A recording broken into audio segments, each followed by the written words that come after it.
Hello, everybody. We are live. I'm here with Richard Higgins. He's a friend of mine from back when I lived in San Francisco. To introduce Richard, I'm going to have him do it himself because we're going to talk about a few different topics regarding politics and probably dip into some morality, stuff like that. And I don't want to misrepresent anything in the introduction, so I'll let you handle it. Hi, everyone. My name's Richard. Like JP said, we met in a salon, which is like these sort of like evening things that they had in San Francisco where you'd get together and talk about topics, and we started talking about topics. And now I'm a frequent, participant in his Facebook feed, representing kind of relatively liberal views with some like exciting mix-ins that I think we're going to get to today. I'm a grad student. I live in Michigan right now. And yeah, I grew up in a town called the Berkeley of the East. So if you want to know where my like political background came from, you know that's all you need. So cool. Well, to get started, first of all, yes, you participate in my Facebook posts more than a lot of my liberal friends, and I say that because like a lot of my liberal friends have actually unfriended me. My sense of you is that you're not as far left as some of them. Yep. But in our dialogues, if you can call them that, on Facebook, some of your views have surprised me, and I think some of mine have surprised you. And we've sometimes had what feels like some agreement on things, but then we often will deviate, but still keep it cordial, which I appreciate. Right, and sometimes it's like a large deviation, and so I could attribute this sometimes to like us trying on different stances sometimes, because we're always trying to figure out what's right. And I'm pleasantly surprised very often because I show up on your Facebook and I'm suddenly presented with a viewpoint that's cogent and is really different from my own, and I like don't write it off because it's like well put together, and then I end up learning something. So cool. This part of the reason I'm here. Yeah, I appreciate that. That's when I post on Twitter, I don't get that sentiment. Usually the response is more like, actually today I was told I'm a typical Trump supporter, but I think the word they used was Trump-tard. So yeah, the internet can be cruel. So yeah, there's a lot of topics. Like you and I, we kind of went over before this, like what topics you want to bring up. Where would you like to start? Well, I would say gun control and international politics are like most salient to at least recent news, and also like in that I think we might have quite differing opinions, but that we could like both talk about it and like think we're reasonable. So yeah. Let me do okay. So we're going to talk about gun control first, but before we do that, let me just make sure the audio is working. Okay. Okay, so we're gonna. Yep, the audio is working. I just heard myself. All right, give me 1 second. I'm very paranoid about that. It's like we're gonna do like an hour-long stream and nobody can hear it. That would be awful. Right. Ryan, you did not miss much. Yeah. Let me know if there's any technical issues in the chat, though. Right. All right. So we already have one person in the chat. Great. My friend Ryan. Okay, so gun control. Let's start with this. What is your stance on gun control and the Second Amendment? Yeah. So I'm going to open a beer, by the way. Feel free to join me. Great. Oh, I didn't come pre-prepped. Okay. Well, I have something else. Nice. Okay. My stance is that weapons in general are like a force multiplier for individuals. And I think at some level of force, we need to make it illegal for individuals to own them, or through some other means, like you've suggested things, like create a society where we don't let individuals own nuclear weapons, as the straw man example, right? And I know that's a straw man argument.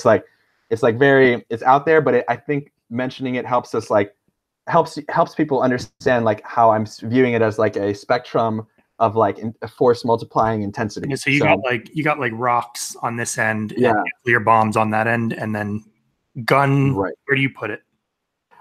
So like, where do I put it? I guess I put it probably, maybe it's like not in the middle. It's probably like most like 3/4 of the way towards rock. So like there's a lot of things more deadly than guns for people to own, like there's all sorts of bombs, there's all sorts of like, poison gases, there's like a whole host of things generally. So I'd probably put guns closer to rocks.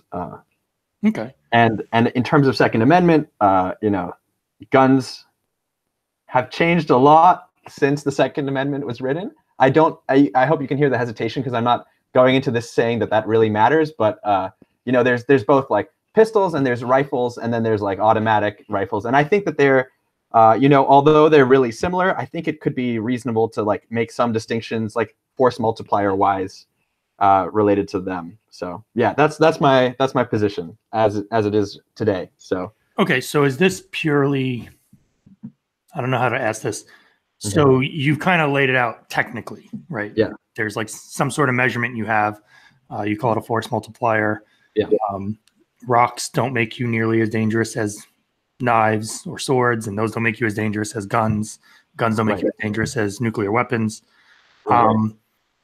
Why does that?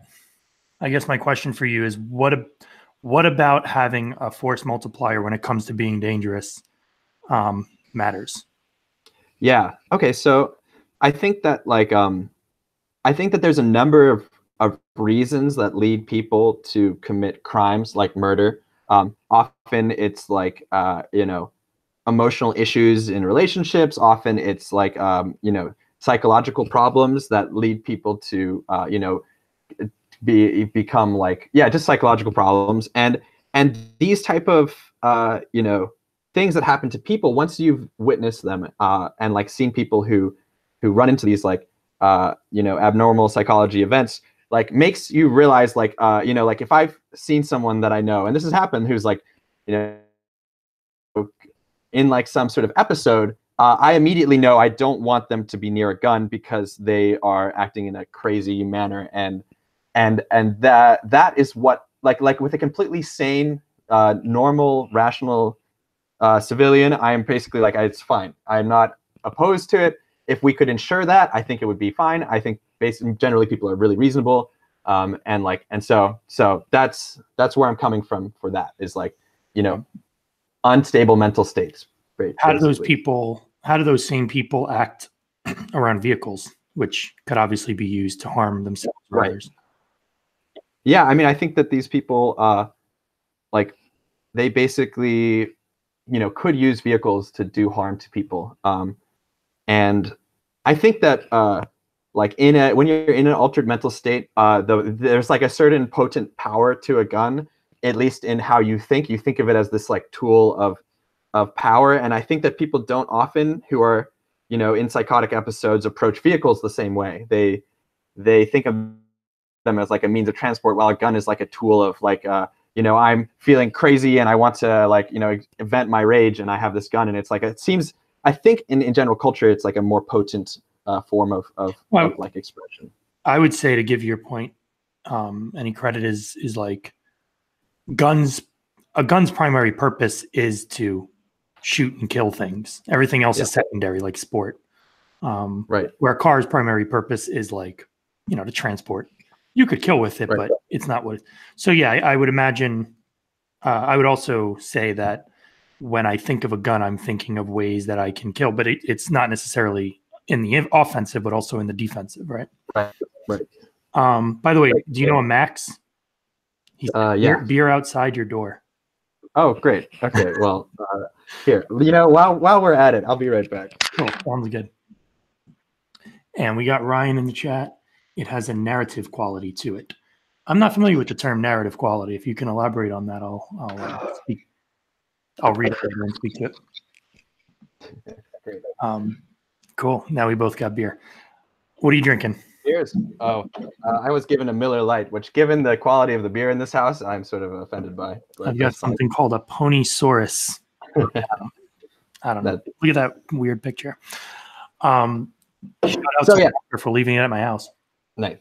So it's like I'm going into this with like I'm sort of talking about like my fear of running into people who are having like psychotic episodes. But I think 99% of the time that's not the case, and so banning something because most of the time it's fine and rarely it's not fine is like really a questionable like decision by any government oversight agency. And so I don't think it's enough to be like, okay, it's because it's psychotic. I mean, it's just I grew up in an urban area. Like, did you grow up in a urban area? Yeah, I grew up in Brooklyn, and then I moved to Long Island around 18. So like when you're around people who are strangers, and when you're around people who act weird, it like generally makes me feel like you know, I wouldn't want these people to have access to weapons in like a close quarters urban area. And this is just I feel that, and it's like slightly related to people who act sort of like crazy. And then, but then at the same time, I realize that we have this right to own weaponry, and so I'm like trying to, you know, meet those in the middle. Like, and so like, what's your take there? Like, well, I'm mostly going to ask questions. I mean, I'll share my views, of course, but so a common question that comes up is like, or a common point that comes up is that a lot of crimes happen in gun-free zones, and a lot of the mass shootings, especially churches, schools, etc. Cities, like whole cities are technically like you're not supposed to conceal carry, but then boom, people are getting shot and killed in Chicago, right? So since there are still criminals that are going to sneak guns into these areas, what's your stance on people being able to carry, even in a concealed manner, a gun to protect themselves and others from that? Right. So I mean, so I'm sort of against gun ownership at some level of firepower, and like I think that gun-free zones are a ridiculous idea, because if like, you know, 10 feet away you can own a gun, and then you can like walk down a sidewalk and you're not allowed to own one, like, you know, unless you have checkpoints there, you're not going to be able to actually have any sort of enforcement on this policy. And then that's just going to be, it just means it's like a moot point, you know, to have a gun-free zone. And given that it's like you can walk down the street and like no one's going to stop you. But so I think that, you know, if we made guns illegal on a national level, like, you know, many other countries do, you would see something where, like, you know, basically it would be like gun like whenever a gun was like, there wouldn't be a distribution of guns. Like we had this conversation online, like the surrendering of guns and how that would work and how that would basically not work in the US. And like, but if you made gun ownership illegal, you know, or even just made any sort of carry in a setting that wasn't going to and from a hunting range or like a gun range or going hunting, you would enable the ability for like enforcement where, like, you know, there could be strong penalties for having a gun outside of these like two prescribed situations. And like, I think that like if you can carry a gun everywhere but within a mile or like within 100 feet of a school, you don't end up like doing anything to really prevent someone bringing that to the school, because until they're actually in the act of committing the shooting, it's like irrelevant, you know? Given that guns are legal, you're against a gun-free zone without some sort of like enforcement of that gun freeness. Yeah, it's like, or at least the scoping of the gun-free zone is a problem. Like, you know, if it's around just a school, like doesn't seem like it's gonna be effective. If it's around a whole city, you know, it becomes really weird really quickly. Like, I think no matter what the scope is, if you're gonna set a zone as gun free, you're gonna have to have people with guns checking it at the borders. Right. Okay, let's talk about that. A point you brought up a minute ago, which is, you know, can you even do it in the U.S.? Yeah. So what would it look like? Because I think when we had brought it up, you had mentioned, oh, you can have a buyback program. Yeah. But I'm speaking to the millions of people that will simply not give their guns back. Right. I guess I'll just take it to its logical conclusion. Would you be willing to murder people to take their guns away? No. I mean, yeah. I think the problem with guns is it makes it a murder or not situation. Like, you can't just arrest someone and like put them through a legal system, like you said, because they're gonna shoot you until you shoot them, right? Like, or until you manage to like taser them, which is gonna be, you know, mean like a lot of people will die trying to do that, you know. So yeah. But I mean, like I think I pointed out when we had this discussion before, like, you know, there were like 4 countries, like I think it was like UK, Japan, Germany, maybe France, I don't remember. Like they, you know, decided to ban weaponry, and you know, buy back weapons or basically just added gun control in some way, particular to their country, and then like basically gun ownership rates went down like overall, and like there wasn't maybe explicit enforcement. People who were registered to have guns were told to surrender their guns. Like it could happen. Yeah, well, and I guess what I want to do is I want you to see like why maybe it should happen, and I think that's where the like nuclear weapon strawman comes in, which is that like if we're going to have a system where people can own artillery, mortars, like, and then increasingly more powerful weapons along that spectrum, at some point, not the mere ownership. I won't say that because it's a really important distinction, but just owning the weapon or not, like could lead to like mass death if misused, like with a psychological event. Like, for example, someone buys a personal nuke and they keep it strapped to them, like in one of my favorite Neil Stephenson books, and like when the person's pulse is gone, it blows up, and so you can't kill the person, or like you can't otherwise. Maybe it was an EEG mesh and you can't incapacitate them. Like, that type of society is something I want to avoid. And I think that, and so I think like, a way to do that would be to ban people from owning nukes. And then you suggested an alternative way, which was, to me, sounded like you were going to reinvent the legal system by saying everyone else would just kill someone who bought a nuke, right? Well, it's not like I'm not trying to prescribe some sort of way to resolve the problem. I'm saying I'm trying to just describe reality. I think the reality is the reason you can't go buy a nuke right now is because enough people are willing to kill you to stop you from getting that nuke. Yeah. And not enough people are willing to stop them from, you know what I mean? Like, the bottom line is, if you could get a nuke and you got one, you would have tremendous leverage. Yes. Now, you probably also have a lot of people conspiring to take you out and take your nuke away. But that description of reality alone is enough to deter you.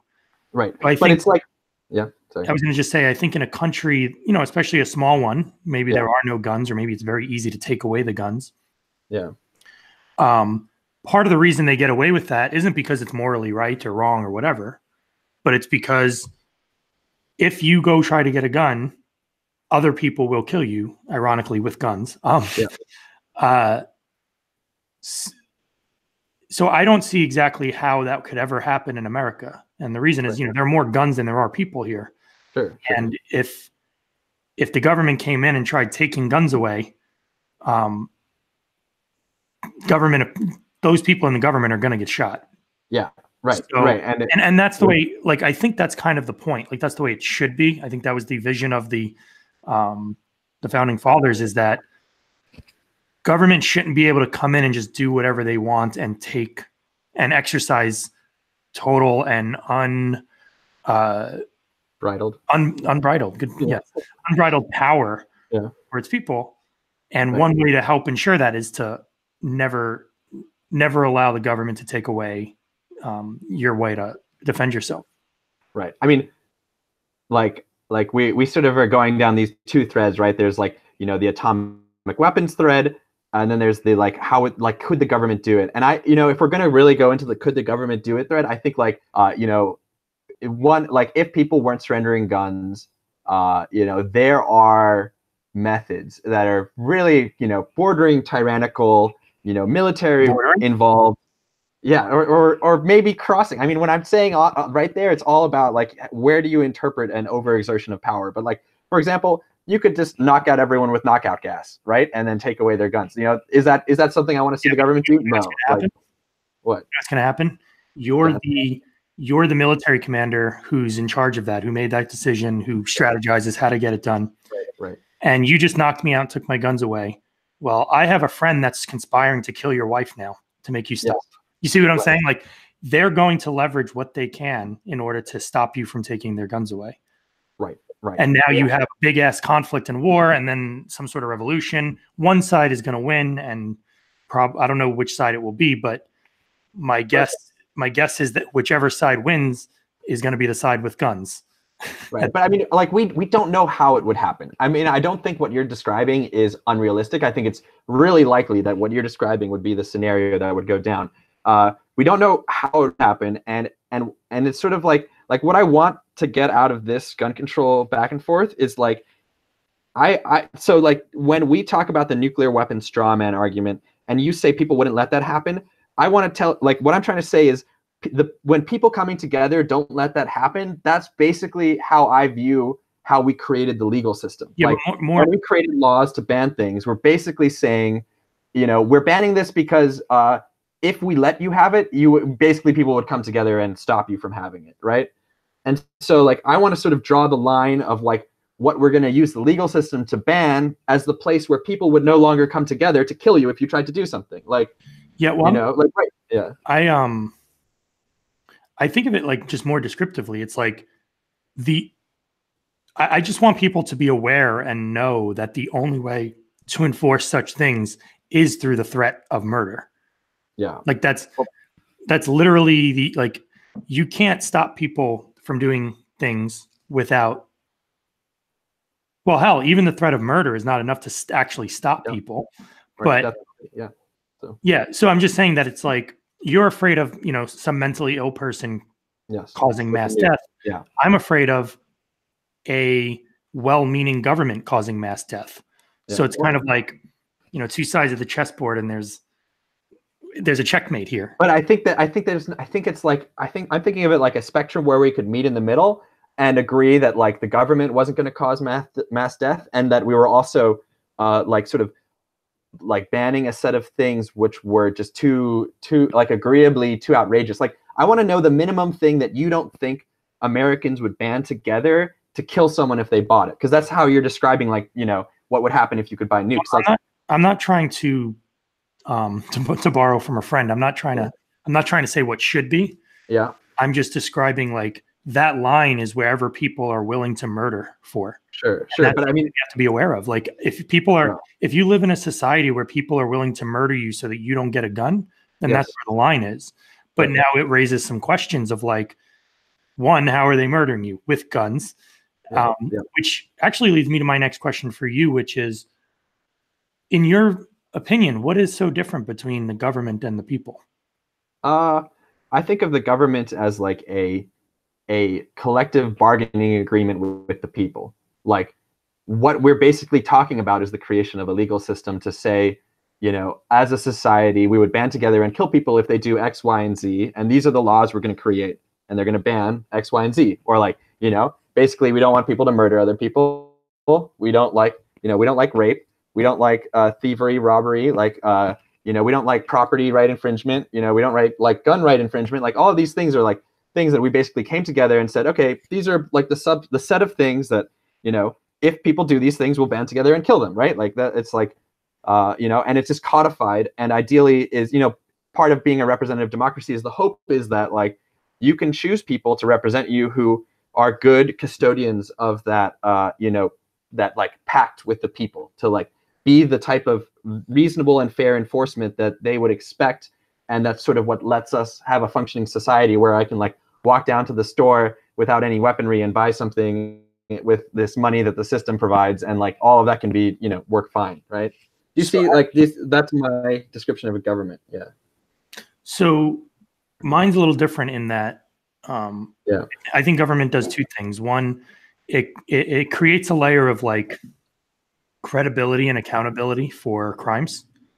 And it protects people. Primarily, it protects people from crime, not prevents crime. So what I mean is, right, we wouldn't have a justice system if that's what's true. Yeah, I mean, I just think like I like the idea of like you have a right to live, you have a right to move about freely, and then the right to property, I think, is more of like the right to the fruit of your labor. Like you made a thing, somebody can't just take it from you. You have to like offer it up or trade or whatever. And government says, look, we protect those three things. Yes. And in the case where you infringe on someone else's right, we are going to come on in. And even for the government, it's a risk. It's a risk for the government to come on in and interfere with that affair. Like if you steal from me, the best thing we can do is you and I should resolve it. Settle it outside of any third party. Yeah. Yeah. And if we can't, maybe our family resolves it. If our family can't resolve it, it works its way up the chain. Yes. Now, obviously, if the way you want to resolve it is by murdering me, Now there's like 2 points of things that the government says, look, if you steal from somebody, if you imprison them, or if you take their life away, we're going to stop you. If we have reason to believe you're about to do it, we're going to come on in. Right. So I think that sounds like a good description. I think we're not that dissimilar in how we're doing. Well, so now the gun thing for me doesn't sound like that. The gun thing for me starts to dip into Minority Report, where you're punishing people for crimes they might commit. Right.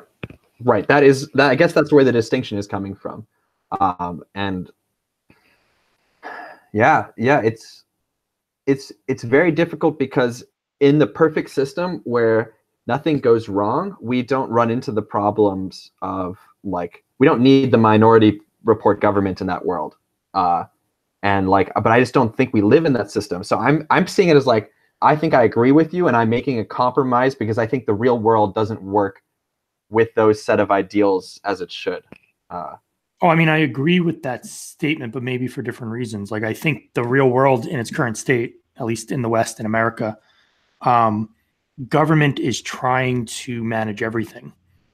Where it's a very centralized way of governance, where I think the way it used to be and the way that our government was imagined was a very decentralized way of government. Everything down to like, oh, the states have rights, and then, down to the individual. And I always look at it as like, I do software engineering. So it's like, ideally, if something fails, I want it to fail in the smallest scope possible. Yes, right. Google has a bajillion servers that do all different kinds of things. But if any one fails, hell, if 1,000 of them fail, Google's still up. Yes, right. But if the CEO of Google was like responsible for managing every single interaction, right, it'd be ridiculous. It would be ridiculously inefficient. And then also, if he got hit by a bus tomorrow, all of Google would go down. So I kind of think that way with our government, where it's like, if you have, if there's no hierarchy of conflict resolution and the government is responsible for all of it, you have one point of failure, and right now it's failing. Right. But this is, I think this is a good segue into like political belief generally, right? Absolutely. Because we're talking about the scope of government and like maybe I can like just summarize sort of like what I think of would be a ideal government, and you can tell me how that sounds. Does that sound good? Yeah, let's hear that. Sorry, I'm software muting so that there's no feedback. Right. Okay, so my ideal government is this sort of, I've described it before, like this socialist and libertarian blend, which is a exciting way to rope people into trying to find out more. Okay, but I brought up, I described you as having some socialist leanings, some libertarian leanings, and the most common response I got is, "Huh? Like you can't be a socialist and a libertarian?" So do elaborate.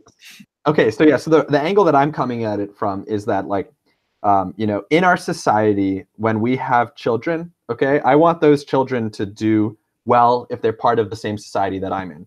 And what I want is that I would ideally we have good families and good communities that can support children and make sure that they have everything they need. They're provided for with like food, water, shelter, etc. Like I want a family to be supporting that. I want everything we can do to support families so that they can do that. And then I want, people to be part of larger communities where maybe if they have troubles in the family life, they have a community that can support these kids and make sure that they have what's needed so that, when they go into society, they're a contributing member and they have a good life. Okay.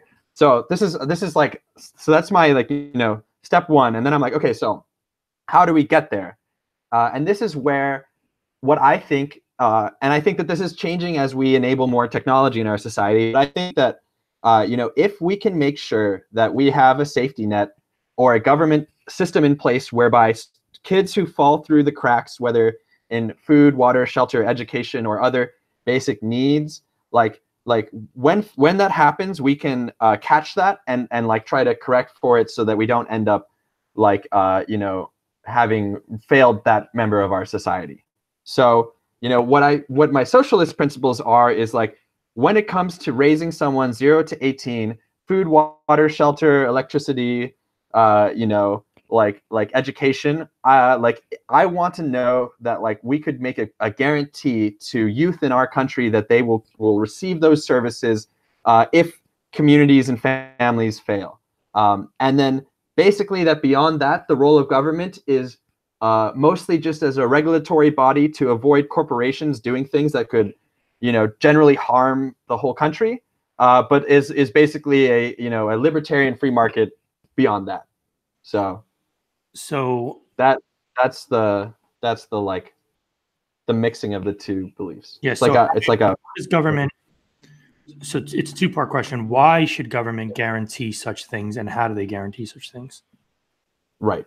So why should be that like when you don't support someone as a youth in our society, I think it generally leads to a worse country. And I think that like some institution that can fix that is for the good of all people. And I also think that children are relatively blameless, and the problem is if we look at the failings of parents and families and communities and let that affect children who didn't do anything to deserve this and have not yet sort of like they haven't failed themselves, they just haven't been given a chance, then I think that like so that's the why is we should just not let And how okay, so here's an extreme analogy, but imagine you work at a company and you have stakeholders and you make a guarantee that the company's gonna make a ton of money. Yeah. But like half your company every day, they're like adamantly trying to take your company down. Yeah. How do you handle that? How do you guarantee to your stakeholders these promises when you have people behaving in ways that go counter to exactly what you're trying to accomplish? So you can only guarantee these in a like wealthy enough society. Like, if you live in a world where we don't have the resources to do this, then it's unclear that it should be the first priority, because when you're choosing among things that a government should do, the same type of like enforcement of things we talked about earlier is probably like number one to make it a functioning society. So if this was 200 years ago, you'd have a different opinion, maybe? Yes. Yeah. I'm only saying that I think this is becoming enabled by sort of like how we've advanced society in terms of like, the relative cost of these things versus the relative like cost incurred when someone is not like able to be raised into a good family and ends up, being a drain on a society. Like I think that the relative costs for the children are pretty low. Like none of these things are particularly expensive given, agricultural advances, the cheapness of clean drinking water in this country, the fact that our like the most expensive thing is probably education, but it's also probably the thing that matters most for whether this person ends up contributing a lot to the society too. So, I think what I'm saying is I think now in 2019, like these things are doable, and they're worthwhile focus for the present day that they weren't like 50 years ago or 100 years ago. And how you said they're doable, but how? Yeah. So basically, like we have a bunch of disjoint systems, and the exact ways that we should take these systems and combine them to achieve this goal would be like are very up for debate. But I would say like, first of all, some sort of system where like staple food products could be available to anyone who was who had children, and those children were like and they were poor. Like so I mean like okay, so I can immediately see some problems in my like implementations. I feel like the specifics of how you implement this can be very complicated because you don't want to accidentally create incentives for like, unstable families to have children just because they know they will get some government support. You don't want to like encourage that. I think what it would like we already have. I know firsthand, anecdotally, that there are people in my own family I've heard them discuss how to best situate their lives so that they could make the most out of the welfare that they'll be receiving. So it exists. Right. And it's naive to assume it doesn't exist. And I'm not trying to say it doesn't exist. I'm just trying to describe like the implementation is definitely hard. And what's more is it's hard to like so we have a good public school system in this country that in many areas of the country is really quite good. I went to public school. I think I was a good success of public schooling. Like I think that there's the room for it to be a successful institution, and I think that like a public school could be a place where you help provide handouts to children who need it. Like there used to be free and reduced lunch. You could have something like this, except where you could bring home food for the family. I don't that implementation detail is not like, I think that what I'm describing is basically they're like low level systems. They might not work. And what we should be going for is like as soon as you can give like online, for example, education to kids, like you can make it immensely cheap, like just a dissemination of information. We both work in software. I remember the biggest problem that I had when I was a kid was like the teacher spent most of the time working with the students who were struggling. Then the rest of us like basically would sit around and like, we don't have this problem with software, right? You move only as fast as the slowest member. Right. Yeah. And so like what I'm hoping for is that like the same type of software aided coursework, like Coursera, Udemy, or whatever, all these institutions could enable like classrooms to be basically let individuals move at the speed that they can go. And that type of advance, like that really frees up resources and should it's that type of advance that I think will make what I'm describing possible. But I don't have the concrete implementation like right here, right now. So okay, so here's part of my. Okay, so one, you don't have a concrete implementation. That's part of my criticism, skepticism. Yeah. But two, even if you did, why is it so important to liberals? Which generally I still am one. It depends on what. Actually, let's define liberal. And right. So when I think of liberal, I think of a temperament. I don't really think of a political position. I think a liberal-minded person is somebody who is willing to explore the unknown, and has, I don't know if it's faith, I don't know what it is, but they have confidence that if they explore the unknown, they can find something good from it and bring it back, right? Right.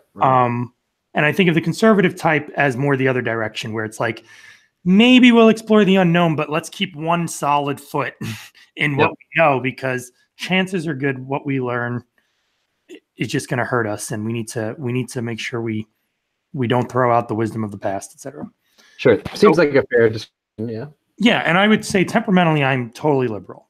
Mm-hmm. But it doesn't translate anymore. It used to, into my politics. Mm-hmm.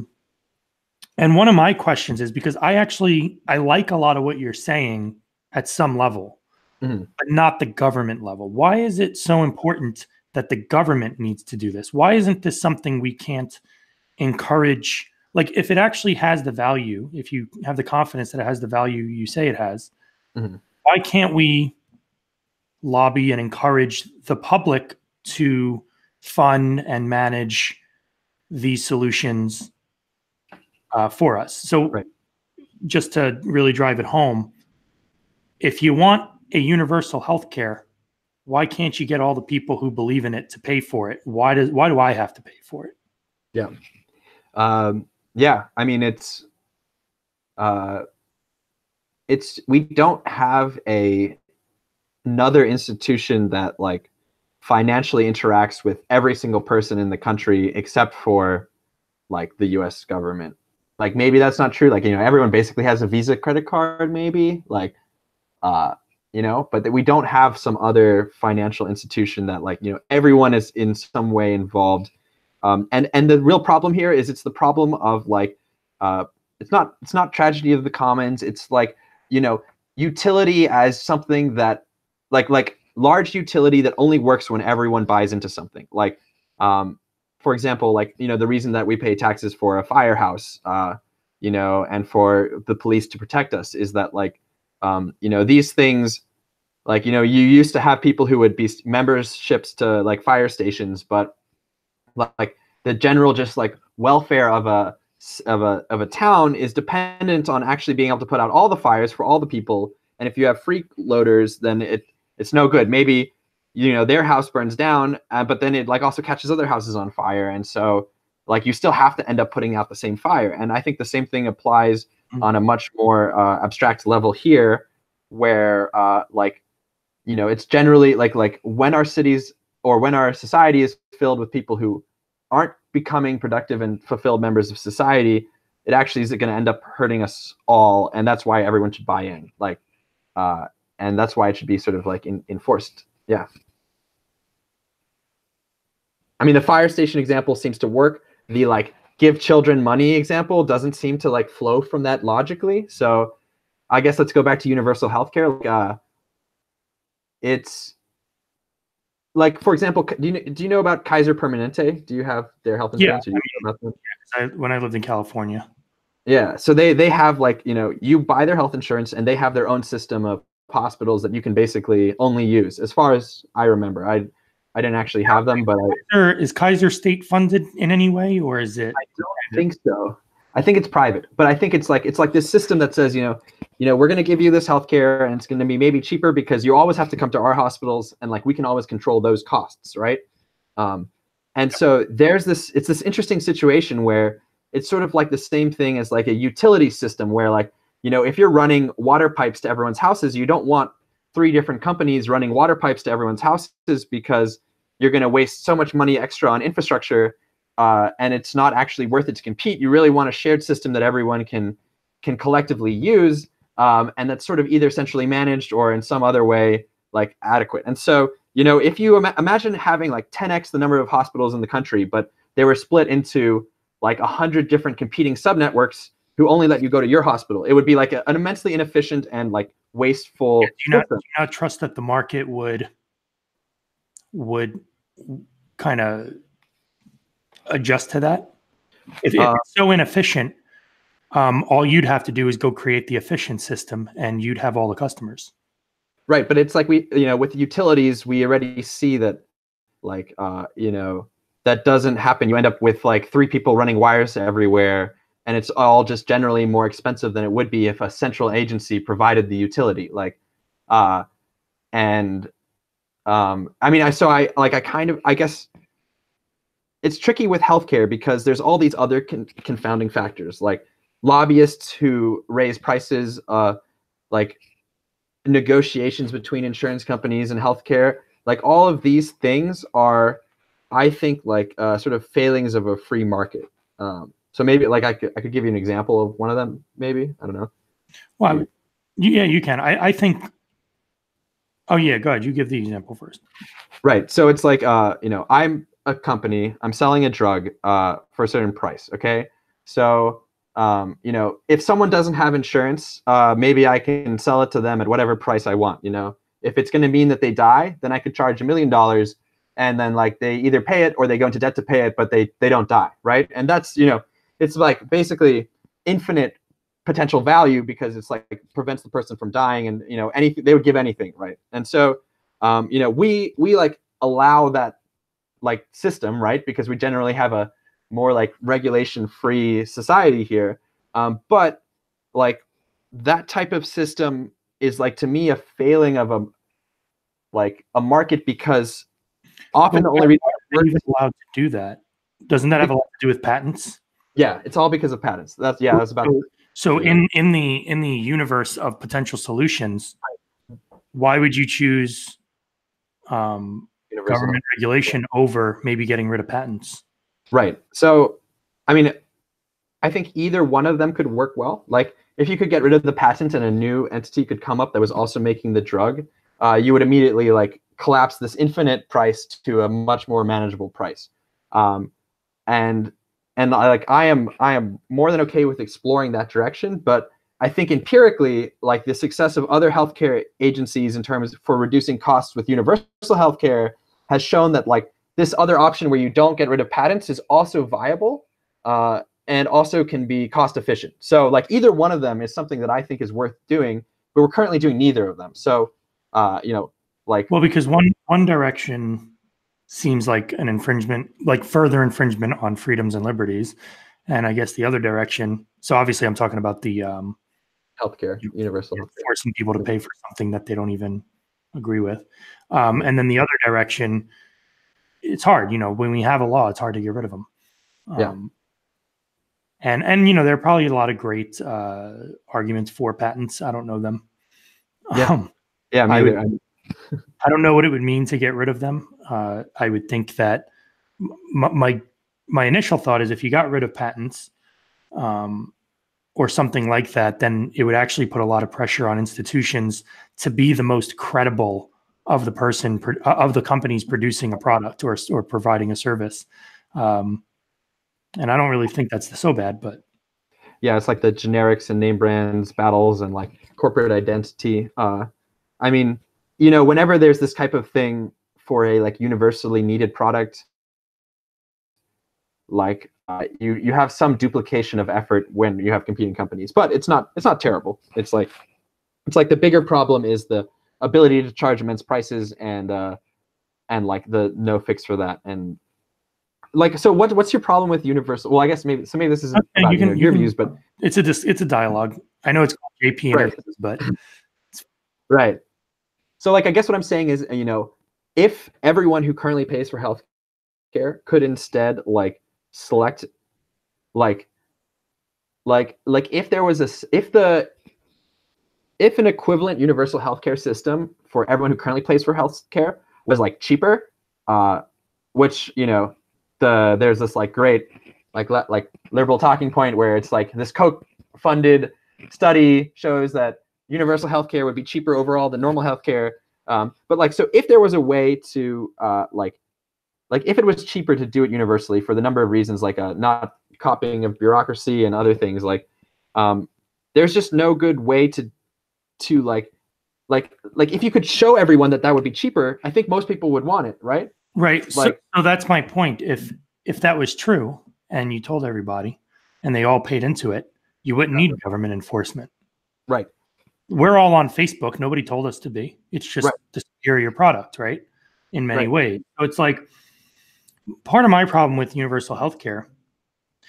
First of all, I don't even like that government regulates health insurance at all. Yeah.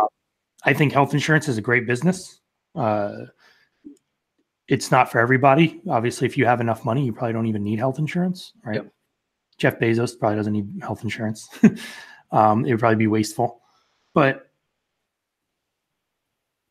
one of my problems is, for example, even without universal health care, to my understanding, our government is mandating that healthcare providers must cover certain kinds of medical needs, such as these transgender surgeries that children can even go through now. I feel strongly that the transgender issue is going to be one that we're going to be paying for in about a decade. There are already a lot of people bringing up lawsuits. They want to undo their transitions. They were young. They didn't know what they were thinking. They're like 20 now, and they're like, I kind of want to go back, and I can't. They're depressed. They're suicidal, et cetera, et cetera.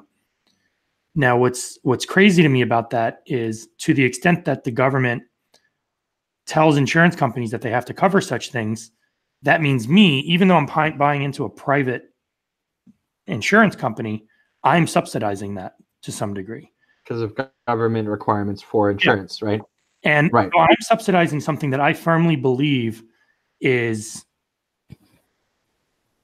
I mean, lack of a better term, I think we're just, I think we're going to look back on this as a mistake in the future, but I have no say in that. I have to pay for it. Maybe the right move though is the like, system we have with schools, where there's public schools that everyone can go to, and then there's private schools where you can pay more money to go to, and that public schools are sort of like, universally funded by taxpayers because it's, basically a good idea to be able to offer, youth who don't otherwise have the chance, opportunity for a good education, because the answer is that, education isn't that expensive, right? But healthcare is maybe different, because maybe healthcare is that expensive, But are expensive because people make a lot of bad choices. And I'm not saying that people shouldn't have any freedom to make bad choices, but when you know that your entire country is subsidizing your bad choices, what's the incentive to do otherwise? Yeah. I mean, like, elective procedures really hit a gray area that I think is really similar to the like gun gray area of like, where do you decide, something is too much of an elective procedure, or where do you decide something is too powerful of a weapon to draw the line? Yeah. Like, they become things where it's like, you're no longer building a foundation of logic and reason to get there. You're like deciding a threshold based on what you think makes sense, and then it becomes. But you see what like with the transgender thing, the logic seems to be that these people feel like they're born in the wrong body, and if they don't get the surgery, they might kill themselves, and they're using that as an argument of it's like a life or death procedure. Right. And I strongly disagree with that. I think the minute you give people the leverage of threatening suicide in order to get what they want, it's all downhill from there. Yeah, I mean it's also really hard though, because when people talk about high rates of transgender people committing suicide, we are not disentangling the fact that our society isn't really doing a good job of like caring about, like what someone, like it's not doing a good job of like allowing someone to be transgender and having that be okay and not a big deal. And lots of people on my Facebook, people I'm friends with, are doing a good job of like trying to be inclusive and telling people they can basically be whatever they want. Yep. I used to do that, and now I think it's a mistake. Yeah, I mean it's really hard because like our identities are like I don't want to be the person that tells someone that they're not going, that they can't be a certain way. I think that it's great for like let them choose, find the identity that works for them. And so now imagine this: you're saying you want to encourage people to be a certain way. Yeah. So the libertarian in me has no problem with that as long as you're willing to accrue the costs. Yes, right. What I think a lot of these issues boil down to is that there are a lot of people like yourself who are saying, hey, you should be able to do whatever you want and be whoever you want to be. Yeah. And that's fine, except there's these costs that come accrued. Right. And now I have to pay for them, even though it's not something I agree with. Right. So how do you handle that? Yeah, no, I mean, so like when it comes to elective surgeries, like suicide as leverage should not be the reason that we include this in some sort of public healthcare system. Like if anyone who was unhappy with like if someone wanted, a Botox injection because they were going to otherwise commit suicide, like this is not appropriate. Like I don't think that's really fair leverage for public healthcare. I just think that transgender issues are different in that that elective procedure, is really fundamentally related to identity. But we don't even like it's. I would generally say that the proper, universal healthcare system should be one that is relatively minimalist at first, at least, like more like a public school system where it's trying to make sure that we don't there's a lot of ways people can fall through the cracks because they don't have healthcare, whether it's like chronic illnesses or like otherwise like dying from preventable things. Like we should cover those all first, and then I completely agree that this question of elective, or to some people not elective but like necessary, like those things all need to be figured out, and I'm also not convinced that they should be part of some universal healthcare plan, because it's hard to see where that line's drawn. But I would say that like at the minimum, I don't want children dying because they don't have healthcare, and generally like we can fix that without maybe having incurred all the elective surgery costs. Without government, is there a way to? Have you considered any ways to do it without a government? Well, it's really difficult because the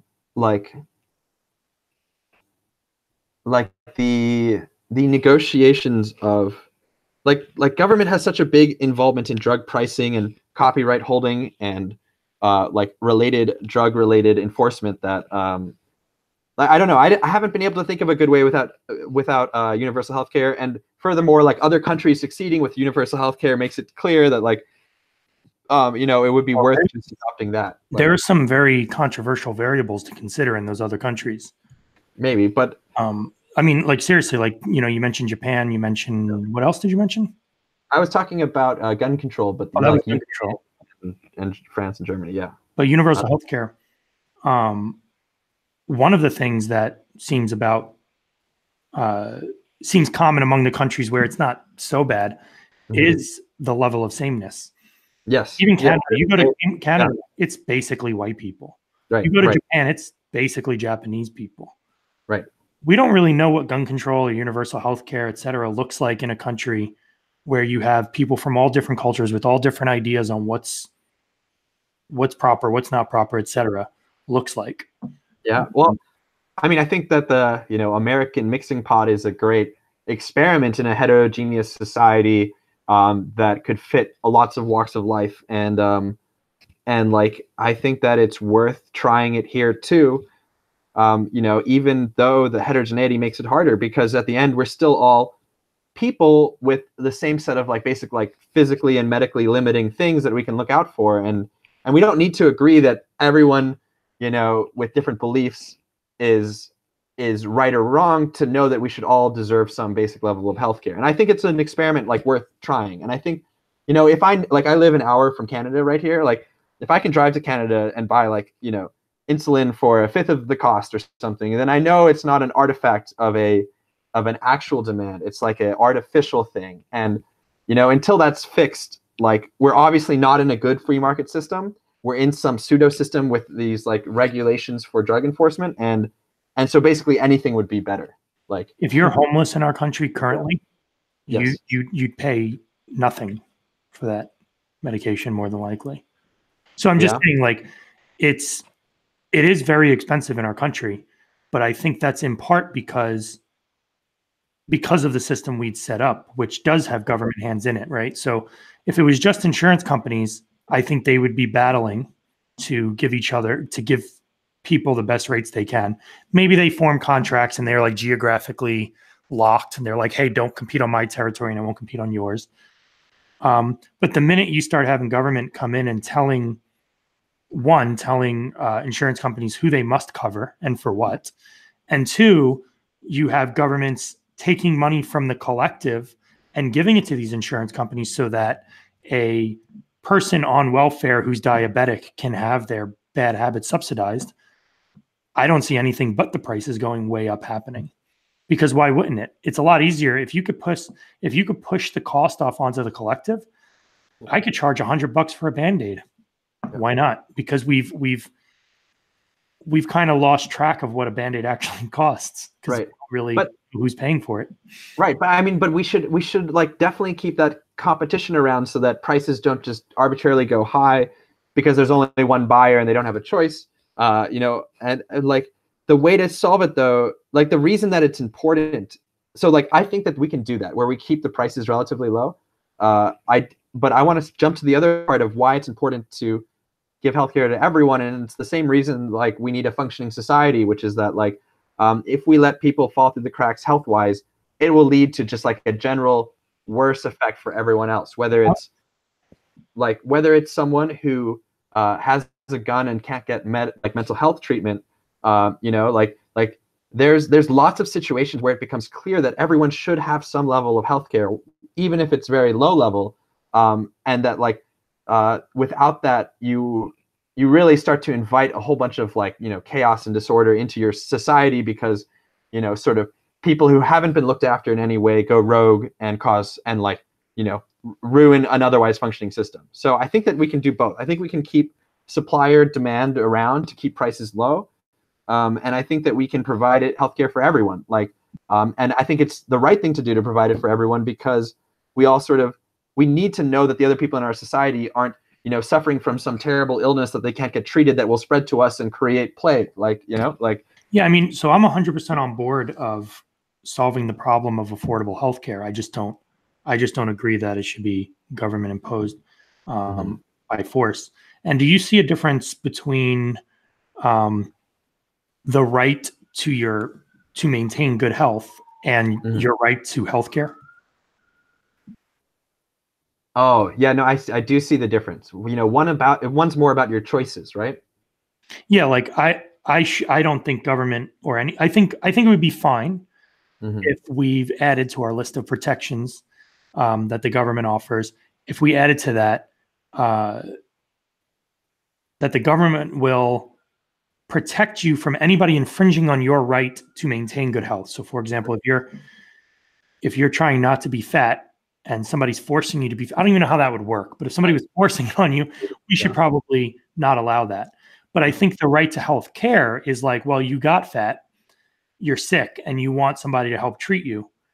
Do you have a right to force somebody to their labor, to their service of treating you for your illness?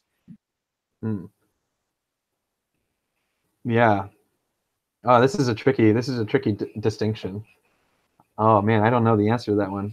I think that's at the root of why there's so much confusion between liberals and conservatives. Like, actually, here's something I want to ask every point we talked about, but we'll start with this one. What do you think the conservative view is on healthcare exactly? I would imagine the conservative view is that basically a free market for healthcare is a good enough system, and that it is not as important to make sure everyone has basic healthcare as like I think it is. Like that, you know, that people would be more willing to say that the cost of making sure everyone has healthcare outweighs the benefits to our collective society from everyone having healthcare. Okay. And I disagree, because I think that the costs to our society outweigh the cost of actually providing the healthcare. So. Yeah. No, I mean, I would hope that the free market can prove conservatives wrong if that's true, the way you described it, because I do want affordable healthcare. I kind of imagine it happening like this: Amazon launches a private healthcare service, and if you sign up for it, you get Amazon Prime for free. Wink, wink. Right. And but when you sign up for it, you have to agree to a year at a time or 5 years at a time, something. Yeah. And all they'll be doing is consensually taking a percentage of your income, maybe even pre-taxed. You know, with technology today, that should be doable. You should be able to route it. Like, you know how you can do direct deposit into your bank account? You do the same type of thing, right? I think it'd be really cool if we added a new concept called routing. Yeah. You can route your income through a provider, basically through a contract, which, you know, with Ethereum and all that, who knows, those contracts could be decentralized. And percentage-wise, yeah. But through a contract where they take a portion of your money, it's pre-taxed. It goes, you know, they handle all of that for you.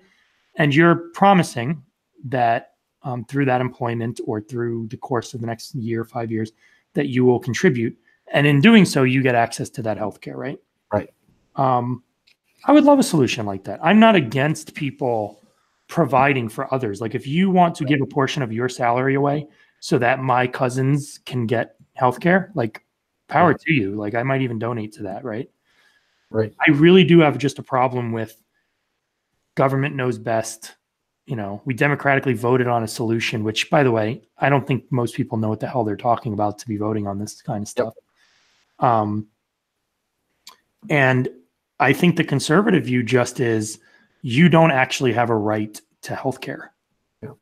But, and, you know, that this kind of government program would be contradicting that reality. Yeah. But I guess it's like, to me, I'm more interested in like, you know, empirical outcome. And what I mean by that is, like, we have, like, the proof is in the pudding that universal healthcare can create cheaper healthcare if you can control government regulation that, you know, has this problem with competitive drug suppliers, and like the fact that, you know, people can charge outrageous amounts for things. And so, you know, to me, like, given that we have this, like, you know, comparable, like real example in other countries of cheaper healthcare with very different variables. I mean, yes, so of course different variables, but not necessarily. Not to interrupt too much, but and we don't actually know it works. We know, even in the few places it's working, we know it's working, but time will tell what long-term effects it will have. Right. So in some way, they're taking a bet, and maybe we're not willing to make that same bet. Right. But, you know, would you agree, though, that, you know, after some amount of time, assuming the system is working and assuming we have a better understanding of the difference in our variables, that it might be worth, like, realizing that success means it's worth doing here? Because I'm thinking of healthcare like public good utility, where, you know, if you do it right, you can save money by running one system where you have like one set of like, rather than having multiple sets of sewer pipes, you can have one set of sewer pipes, aka hospitals, and like generally avoid a lot of bloat and make for a better, cheaper system, because depending on how you can control providers of healthcare goods. So like that's how I'm thinking of it, and I might be like I might be doing it like that might not be the reality, right? Because I think your reality could also be just as reasonable, and especially your point about like, is it the role of the government to do it? And I'm just saying, okay, sans, is it the role? I'm just looking at like, has it worked empirically? And is this something that's, I think, is part of my necessary set of like 5 things that I want all children to be able to have, sort of like regardless of their means and background. I think so, a more natural progression towards that would be some company starts providing this. They're doing such a good job that it's almost a single payer system because everybody voluntarily is signing up for it, like an Amazon or something. I'm not praising Amazon per se. I have feelings about them as a company, but the point is, again, we're all on Facebook. We're all on Twitter. Like it's amazing to me that we didn't need any government intervention to put us all on this one platform.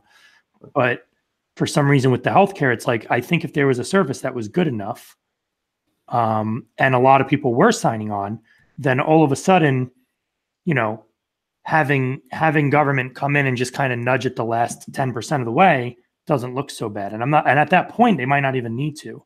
Yeah. But when that's not what's happening, and really what's going on is everyone's annoyed at how high the prices are, and they're afraid that somebody in their family might die or like get permanently disfigured because they didn't have access to healthcare. And we're just rush implementing a solution. I'm not sure I trust that at all. Like, to me, it has zero credibility. Not even like a little bit. I mean, what zero credibility? I mean, like, we've seen international healthcare work other places. We've seen public school systems work here. Like those are places that I would regard as quite totalitarian. So it's kind of like this, lobotomies, right? This is an extreme analogy, but we know that if you just lobotomize every criminal, they'll stop committing crimes. Okay. Yeah. But it has other effects, and we don't really know exactly what all of them are. Right. I mean, I think that like the success otherwise elsewhere is a good evidence it's worth trying. I think that in terms, the biggest things I'd want to fix are like, those very outrageous drug prices. And also I think that we handicap, like, for example, Medicaid can't negotiate prices on some subset of drugs with companies. And like this is a problem because it means like suddenly for mental health drugs, Medicaid can't negotiate the prices. So a provider can set them wherever they want, and Medicaid is still required to provide them to people. Yeah, well, part of that isn't Medicaid for people who can't afford healthcare? Yeah. Yeah. So I don't remember which is Medicare and which is Medicaid, but it's like one of the two. So. One of them's old people, one of them's poor people. But it's like, the point is, it's still like, it's so unclear exactly where that money's coming from that we just say it's the public. And yes, I think when you say the public is going to pay for something, like if you could go commit a crime and then the public paid the consequences, you can get away with a lot. Yeah. I mean, I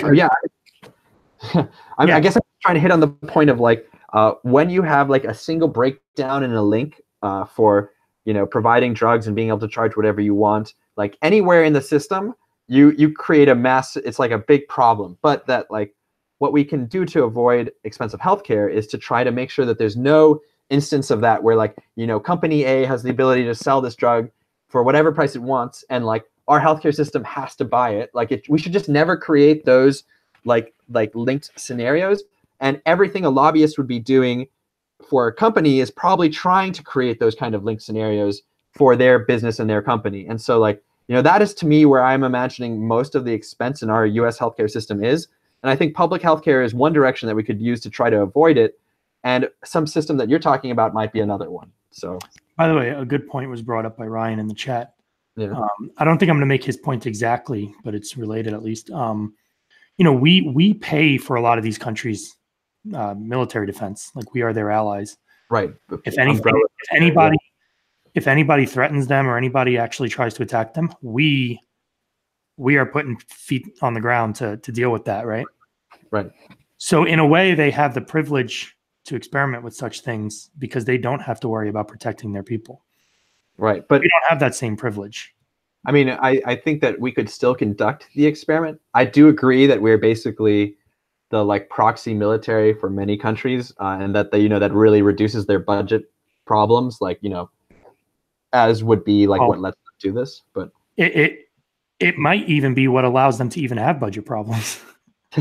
yeah, well, but it's really, I mean, we haven't really gone into international politics much, like but that our role militarily in the world is like, that's a whole nother thing that I think seems to me it should go against so much of the like small government, keep government hands out of like normal day life, that conservative belief.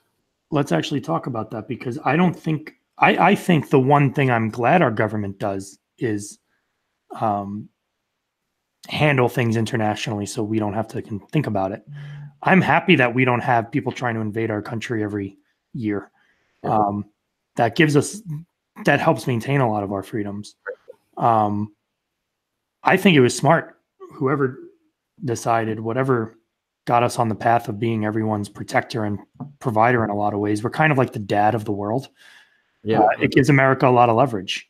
Right, it does. Yeah, and it's and it is really important because it does give us the safety, right? But I think the same type of descriptions of like links that are broken in healthcare, where you can charge whatever you want and the buyer is going to pay basically whatever it is. I think that happens even more in our military system, and like we're able to support it now, but I think that like this is basically an immense cost that should be reduced in some way, and so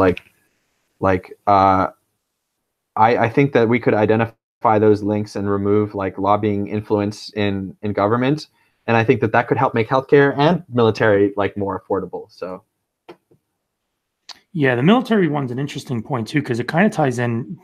If we can go back to the gun topic, we didn't really talk about how the threat of potential violence deters violence. So, yeah, if for some reason I'm really mad at you and I'm like, I really want to punch you in the face, right? Yeah. The fact that I know you could probably punch me just as hard makes me come up with other strategies, right? Yeah, right. So same thing with guns. Like, if I'm worked up to the point where I'm going to shoot you, which is, I think, pretty extreme. Most people never get to that point in their lives, thankfully. But if I did,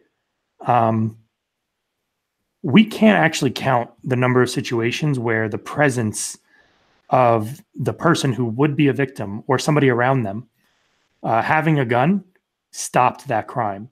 The ones we do measure, we estimate could be anywhere between, I think I've heard like between 500,000 and 3 million, which is a pretty broad range because it's hard to, but that's only what we can measure. What about all the times that literally people don't rob a bank because they know they will be killed? But it's I mean, I think that the problem is that, so we don't know that, I agree, but I think that that's outweighed by the amounts of accidental violence and also gun-related violence that does occur because the immediacy of a gun lets someone like pull a trigger and kill someone, and like I think yours first. Sure, but it's like, if you can know that you're living in a society that doesn't have guns, then you don't need to have cops be as trigger happy because they could expect someone will pull a gun at any moment. Like, you don't need, you can just avoid so much accidental. And I want my cops to feel like somebody could pull a gun at any moment. But like, I feel like the gamut of like crimes that they have to deal with, like, so often shouldn't involve guns, but yet has to be treated with the severity of like, instantaneous death could be on either person's. Absolutely. So I think there's a point that a lot of people gloss over when it comes to cops getting involved with things. If you call a cop to handle a situation, what's implied there is that every other layer in the hierarchy has failed. Yeah. So if you and I have a dispute, we should handle it. Yeah. If we can't handle it, our peers should handle it. If they can't handle it, the broader community should handle it. If the only reason a cop should be called is if every one of those layers failed. Yes. And if that's true, and you call a cop and a cop shows up, you're damn right they're worried that somebody's about to kill somebody, because why else did all the layers fail? Sure. In a way, the way I look at it is, if you're calling the cops, it better be because you need men with guns to possibly use lethal force to like handle the situation. If you don't need that, don't get the cops involved. But like the justice system is supposed to get involved in like committing, like when people commit crimes, like so much of our society is based in like outside of communities. As sad as it is, like a city environment is not really a community like it should be. It's mostly a disjoint collection of people. So if someone robs a corner store, like, you know, the communities aren't going to figure it out because they're not really talking like a community should with each other. Like, you know, the community of the person who owns the store and the community of the person who like is robbing the store, like they're not really overlapping in our society. And so like the reality of it is, as much as we want that to be a strong link where we can like expect many conflicts to be resolved, like what this just in practice leads to is basically like there is no recourse but to call the cop because of how disjoint our systems are. And I think we've gotten to that point. Communities, but if you go to rob my store and I draw a gun on you, mm-hmm. and I shoot you and you're badly injured or you die, the point of the justice system at that point is to figure out who's at fault. And chances are good I'll be scot-free because you tried to, if there's evidence that you were actually stealing from me. Now, I'm not in the camp. I don't think deadly force is necessarily warranted when someone's stealing, but I understand why it's a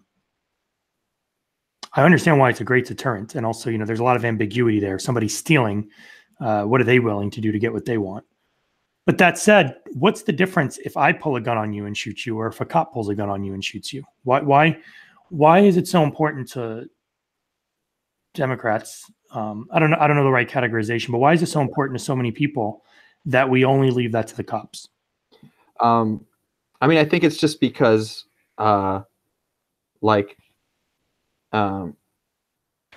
basically, I mean, I don't think that personal, like we can expect, like cops have a lot of training with how to handle guns and how to do all of that. And like, and like private individuals don't. And I'm not saying cops are blameless and don't do things wrong, but like, you know, we don't necessarily require people who own guns to be able to like, you know, be expected to like handle them with utmost, like cops go in pairs. So if someone like, you know, if one of the cop has gone kind of crazy and is in an abnormal psychological episode, like you can expect that their teammate will report them in and help like sort it out. And like they're like appropriately giving credence to the lethal force that they have. Like they know that it's serious, and I don't think that we have the same expectations for private individuals. Well, I mean, I understand that if I kill somebody and it wasn't justified, that I am basically waiving my right to protection of life. So I'm saying it's in some regard, the decision to take a life, whether it's made recklessly or calculated, is a risk. Sure. Right. Yes. And it remains a risk if we put that in the hands of people. I'm actually worried that the more we take that responsibility out of the hands of people and only putting into people who are trained and you know they are under some sort of bureaucracy, it's actually a much less risk for them to make the call to shoot somebody. There's a reason, and I'm not saying they shouldn't, but there's a reason so many cops get away with killing somebody when maybe they shouldn't get away with it. And I think it's because we've decided to put that ability to take such risk solely in their hands. And since it's solely in their hands, when they make mistakes, there's a level of forgiveness. But if you give that back to the people, I think we could be a lot less forgiving about mistakes. And I think you'd see a lot less gun death, honestly. Actually, I think you'd see a lot less death overall. No, I mean, but it's like homicide with guns is like a lot, like guns lead to so like, okay, I'm not going to say they lead to, right? Because I agree with you. It's like people's choices that lead to death. But like in a society with guns, I think that there's going to be more accidental death than without. And I think that will be regardless of deterrent, because if your life is on the line, you basically ignore deterrent anyways, right? And like, especially if you're in a psychotic episode, you definitely aren't thinking about deterrent, and also about, you're not considering things. And you know what happens? What? This sounds harsh, but you probably die. And then that's one less psycho on the streets. But like, along the way, you have this ability to like immediately end other people's lives. And like, without guns, you don't really have that ability, at least on some scale, which is like where the whole force multiplier argument comes in. Like, you don't have the same scale when like a crazy person or someone going through an episode with a knife, you know, as we see in the UK, can lead to like violent crime, robbery, and murder. But like those are like that knife crime is almost entirely like premeditated and robbery based. And what I'm worried about is not the premeditated robbery with a knife or a gun. I'm worried about the like you know, actions of someone who is mentally unsound and has a machine gun or a tank or a nuke. Because I think that we agree a lot, and I just have given a higher weight to my concern about accidental death in the face of unsound people, like or like, you know, accidental death at the like people who are feeling sad or kids who get guns. Like, that's, I'm putting more weight there than you. I don't think we're disagreeing generally, though. I think it's completely tragic, and I especially think it's tragic when someone's kid is shot and they not only weren't in a position to protect the child, but they weren't in a position because their government told them they're not allowed to be. Like that's, I think, is a good counter, because I you know, when a child, let's use the extreme example of a child being shot and killed. When a child is shot and killed in the middle of Iowa, that doesn't really affect you.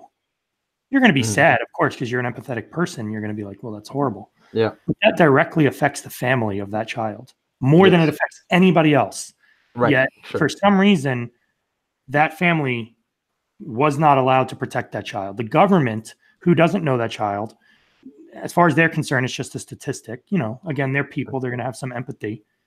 They were responsible for protecting that child, and they failed.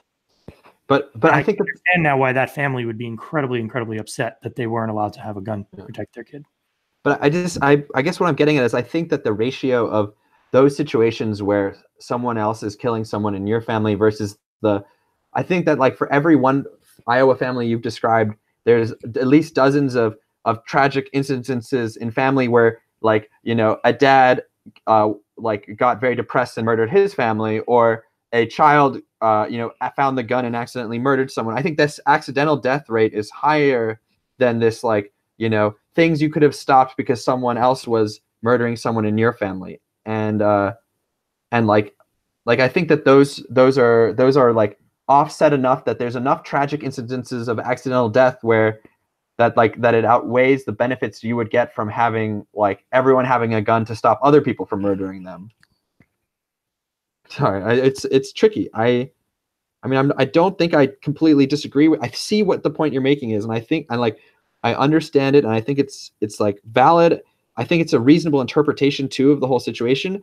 I'm mostly curious and driven by like the instances of accidental death and other types of like homicide, and how arming people would either increase accidental deaths. Like if a kindergarten teacher has a gun and then a kindergartner somehow gets a hold of it, because when you're dealing with 30 kids and they're climbing all over you, it's really hard. Like, I think that the balance of like benefit from everyone having a gun is like not as high as the benefit you would get from no one having guns in terms of tragic Iowa families. Like, one of my concerns is I feel like this approach to managing this problem feels very engineering. Yeah. Like, I feel like there's a lot of, you know, and it's not surprising to me that a lot of people in tech approach it this way. They like measure like 2 or 3 variables, and they're like, ooh, let's shrink this one and optimize this one. Yeah. and I think that lends itself very, very easily to forgetting about basically every other variable out there. Right. For me, I guess, I mean, we could talk about first principles, because I do think that would help us almost derive what each other's view will be on other topics. My first principle is, do I have the ability to tell you no? Do I have the ability to tell the government no? A topic that I'm going to be talking about at my meetup tomorrow, actually. Oh, cool. is martyrdom. Mm-hmm. And I know that's a tricky topic, but yeah, I think of it as twofold. There are those who, like a Gandhi or like a Rosa Parks, she mm-hmm. didn't die, but right. but all she did was she was doing something that seemed pretty reasonable, at least to us, sitting at the back, Right. sitting in the front of a Right. bus, and she was told to move, and she said no. Yeah. And I think what's interesting is you can really start to see the character of a person or a group of people when you tell them no, Yeah. and you see how they start behaving. And in Rosa Parks' case, I don't think she resisted much after they arrested her, but I mean, they were literally willing to use deadly force to make her go to the back of the bus. Now, in the case of this New Zealand shooter, mm-hmm. he wasn't doing something where somebody, told him, "Hey, stop doing that," or do something else, and he said no. He went above and beyond and became a vigilante, right? Mm-hmm. And he tried fixing a problem he saw in his own way. Yeah, I don't want to talk about that. Right. We had another hour of talk. Yeah. Yeah, but to the point where I do think that I have as much of a right as you do to say no when somebody tries to force me into a situation. That principle kind of drives where I feel about, whether it's guns or healthcare or what is it, or what have you. And you'll see that I'm willing to budge on things when your willingness to use force is as strong or stronger than my no. Right. Yeah. So if I'm, here's an example. I forget what do you do software engineering? Yes. Yeah. Which is why it's funny that we're talking about how software engineers approach problems, but yeah, keep going. And maybe everybody listening won't get this, so I'll try to say it in ways that they might. I worked at a company where we, I had made a change to the code base, right? Mm-hmm. And it went through code review, and normally I'm pretty good. You'll have a few back and forths, but you'll usually make the changes or they'll say no big deal. Right. But there was this piece of code that I was absolutely certain would destroy, would really hurt our code base overall. And my coworker was absolutely certain that I needed to make the change because, of consistency reasons. Sure. Long story short, I was what's the phrase? He was an unstoppable force and I was an unmovable wall, right? Right. Yeah. But I thought I did good. And I said, listen, how about this? You can go in there and make the change. I'm not going to stop you. Yes. I'm not going to unchange it. Right. But if this thing breaks, it's on you. Right. That's it. Yeah. This guy told me, no. He's like, screw it. You know what? We can keep your change in there. And he's very mad at me.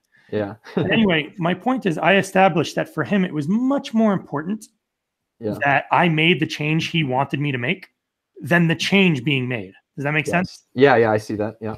And honestly, it completely changed the way I thought of him and the way I interacted with him, all because I maintained my no. And I'm sure it did the same for him.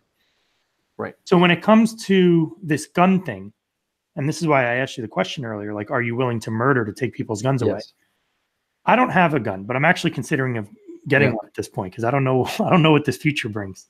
Right. And I want to have a family, and I do think it's my role to protect them. So when you can, if it comes down to the point where somebody is telling me to give up my gun and I say no, and they shoot me and murder me, like, is that something you're going to be okay with? Like, is that something you'd be complicit in? Or is the issue not that important to you? I wouldn't be okay with that. I mean, and like we started, this full circle, right? We started that with this question, right? And the answer is no. And it's because although like I think that the general good of our country would increase if people didn't have guns, I don't think that it's worth killing people to do that. And whether that means coming up with other solutions, like, how was your code base situation resolved? Like, like whether it's coming up with other solutions or finding something that like we can both sort of like agree is okay, whether it's like either background checks or I don't know how your stance is on things that affect gun ownership. Like maybe we can come up with some host of those that will satisfy me, whereas I will not be satisfied if I have to kill you for your guns, right? And so So well, like, and so to me, that's kind of my viewpoint. Like, I'm not okay with the idea. Like, say you said yes. Imagine you were just like, yeah, I would be willing to. I wouldn't love that, yeah, but I would at least say, okay, well, I actually believe that you think this is a very important issue. Like, if you're willing to kill somebody, like obviously there's a lot of conviction behind that. And honestly, if my general sense was that people would be willing to kill in order to take guns away, I'd go get a gun tonight because you know what I mean? Yeah. Right now I don't feel that way, and I'm glad about that. Right. But I guess kind of the point is, if more people just firmly said no to these things, right. I almost think we'd have to stop fighting about it. Like we couldn't, like, unless you're willing to kill me for my guns and I'm willing to kill you to keep my gun. Yeah. We're just going to fight about this forever. Right. So, I mean, the goal would be hopefully like that, as we go and learn more about the topics, and like, if we had a better understanding of, what leads to accidental death and homicide, and is it gun ownership or is it a certain type of gun ownership? Like, I have the belief, and, and you probably have the same belief, that like either of our minds could change as we learn more about like what variables affected whether or not like whether it was the gun or like whether it's a certain situation, like, and then that could lead us to come up with a solution that's not a, I'll kill you and you'll kill me back kind of deal, So, my sort of hope for our future is that, we keep having conversations like this, and we put together a set of things that, if we figured out the answer to it, we might both agree on what the solution should be. And, that would be ideal, because I don't think that we have to, really disagree. So given my very firm no, I don't think there's a solution for me other than to drop the gun debate. I mean, so I will say, maybe solution's a broad word. I have no problem with individuals or companies, and when I say company, I'm using it loosely, like a group of people, trying to create a world where people don't feel the need to have guns, or trying to persuade people to sell their guns back. I don't have a problem with that. I only have a problem with the forceful taking of my gun, and like, for me, my answer to that will be a firm no, and it will be, you'll have to literally kill me to take it. But so like, that just means, it's fine, but like, a lot of death is going to have to happen. Do you not think that like some amount of evidence about guns and their association with violence, could make you realize that some compromise where some people can't have guns is okay? Like, you don't think that could ever be the case? Like, so I think it's in the realm of possibilities that I could be persuaded to give up a gun.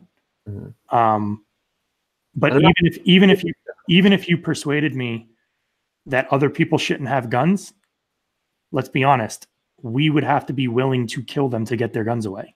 And I don't think I can ever, like, I don't know what it would take to get me there, but I don't think you could. It's within the realm of possibilities. We could all be the next Hitler. I believe that. So, but if I went to made a city in Wyoming with my company, or, insert, I'm Amazon, I make a city and I decide to make a gun-free city, should that be allowed? Like, yeah, but somebody's going to have to enforce it. Yeah. So I would say, if you went and made a gun-free city, and here's what's hilarious. If the Democrats managed that, if they were able to create a city, block it off, make it gun-free, you know how they would enforce that? With guns. With a wall and with guns. Right. It would be everything that they're saying they don't want around the country. Well, the only problem is just because the things that they don't want are also on the outside. Like, it's we know that guns are an escalation of force. It's not like we're naive to that. I don't mean to use we, like I'm we with the Democrats. I'm just saying like we as people, all of us know that like guns are the escalation of force, and that when you're trying to enforce things, you basically need to have equal or greater firepower, hence like a nuclear arms race being what sort of, determines global hierarchy. So, I don't blame North Korea at all for not wanting to give up their nukes. Yeah. They want the leverage. Right. So, okay, I need to use the restroom really quick. So I mean, we can cut this for episode. Maybe there'll be another episode too. It's been an hour and a half. It's a good. Okay, it's up to you. I wanted to talk about abortion, but right. We have a long list, and we have only barely scratched the surface, I would say. So okay. Up to you. Do you want to call it quits here, or do you want to take a quick restroom break? Yeah, I think we should do a rain check because I have a whole host of assignments I'm supposed to be doing as a grad student. But I also want another allotment of time where we can go at these things. So yeah. So let's wrap it up by going into the live chat real quick. Cool. Did you see any of that? No, I've been hyper focused or so. I'm not going to scroll up too far. I was reading a little bit here and there. Ryan made a point earlier that it wasn't clear which scope of government we were talking about. Like, it seemed like we were only talking about federal versus like state or local. Valid point. Mm-hmm. States implement their own systems, and that's really what our country is kind of built around. So, yeah.